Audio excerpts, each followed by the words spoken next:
Élodie, c'est à vous. C'est à moi. Eh bien, voilà, j'ai quelque chose à vous dire, moi, pour cette dernière revue de presse de la saison. Je voulais vous dire que si j'ai parfois été absente, parce que c'est vrai que des fois j'ai été absente, je suis contente que vous ayez remarqué.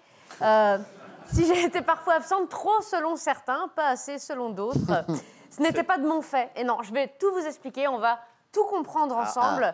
Comme disent les couples lesbiens une fois par mois, on va faire ça dans les règles. Oh non! Mais c'est ignoble! Ça y est, elle a pris le virus. Mais ça y est, même vous! Elle a pris le virus. Mais pas vous! Élodie! Bernard Mabille, Élodie Pou. Mais c'est horrible! C'est mon père. T'es rentré dans le moule? Exact. Enfin, au moins, Élodie, elle sait de quoi elle parle. C'est vrai.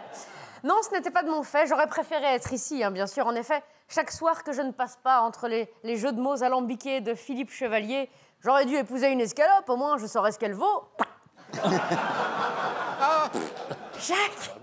Chaque moment, loin des mélodies publicitaires à caractère grivoise de Stéphane Rose, vous le mettrez au montage, quand j'étais adolescent, au réveil tous les matins, j'étais mon propre courtisan, je prenais mon pied avec ma main. Pas mal. Chaque instant que je ne passe pas face à Maillot m'habiller Maillot, dont les billets me font penser à chaque coup, purée, je sais pas à quoi il carbure, mais je prendrais bien la même chose. Chaque soir sans cela est un soir perdu. Bien évidemment, chaque instant passé loin des maigres cuisses de Jérôme. Oh non, arrêtez avec mes cuisses, ça suffit. Auteur du livre La Robe. Bah vous l'avez pourri en plus. Oui, que j'ai pourri, je suis désolée mademoiselle qui me l'a prêté. Non, je vais le repasser, Auteur du livre La Robe, vendu 18 € TTC, c'est pas cher. C'est fine gambette à faire pâlir d'envie les grands échassiers, grues, bécasses, hérons et pluviers qui peuplent les marais de France. À ne pas confondre avec le marais à Paris, qui lui est peuplé de gens que s'ils portent la robe, ils le font pas en hommage à Jérôme de Verdière. Mais qui aime ce marais?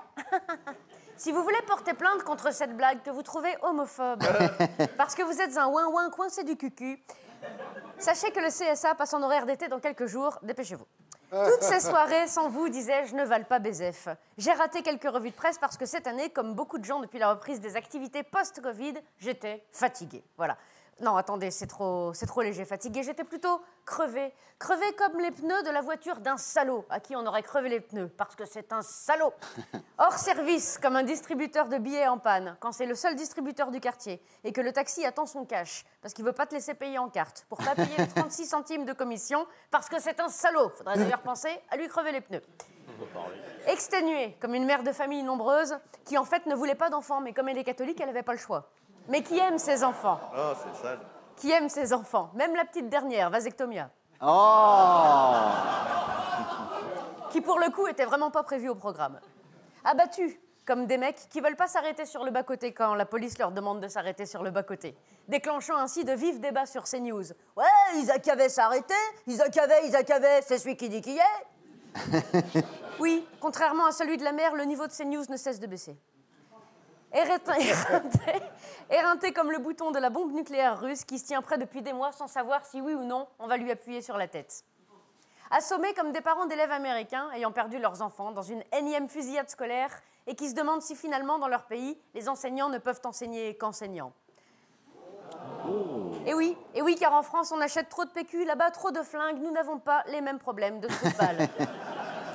J'étais vidée comme une dinde la veille de Noël. Vanné comme un caméléon chez des iguales, cerné comme un preneur d'otages, esquinté comme un non-voyant devant du papier de verre parce qu'il a cru que c'était du braille et que c'est vachement dur à lire parce que c'est écrit petit.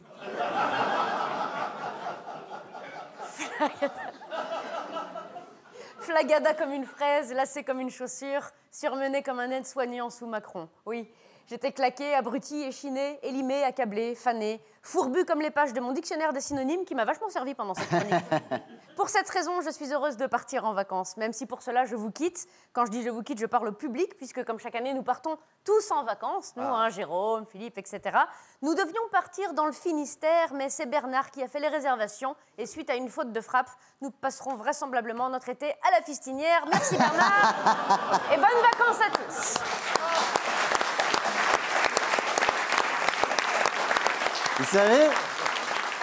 Vous savez qu'il y a 2 semaines, je vous jure que c'est vrai, j'ai rencontré le créateur de la Fistinière.